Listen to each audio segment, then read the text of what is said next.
நிகழ்ச்சிக்கு செல்லும் பொழுது குடும்பத்துக்கே நடந்த பேரதிர்ச்சி. திடீரென பற்றி எரிந்த காரால் நடந்த பரபரப்பு.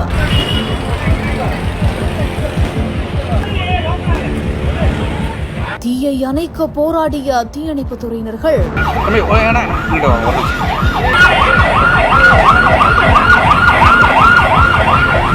தூத்துக்குடியில திருமண நிகழ்ச்சி ஒன்றில் பங்கேற்பதற்காக லயன்ஸ்டோன் பகுதியை சேர்ந்த ஒரு குடும்பம் அவங்களுக்கு சொந்தமான ஒரு சொகுசு கார்ல கடற்கரை சாலை வழியா மாதா கோவில் அருகே சென்று கொண்டிருந்திருக்காங்க. அப்போ திடீர்னு அந்த கார் பற்றி எரிந்திருக்குது. உடனடியா அந்த காருக்குள்ள இருந்த குடும்பத்தினர் கூச்சலிட்டு அலறி அடித்து கீழே இறங்கவே அந்த கார் கொஞ்ச நேரத்திலேயே முழுவதுமாய் எரிந்து கரிந்து போயிருக்குது. உடனடியா அந்த பகுதியில் இருந்தவங்க அந்த சாலையில வந்து போனவங்களா தீப்பிடித்த காரை தண்ணீர் ஊற்றி அணைக்க முயற்சி பண்ணிருக்காங்க.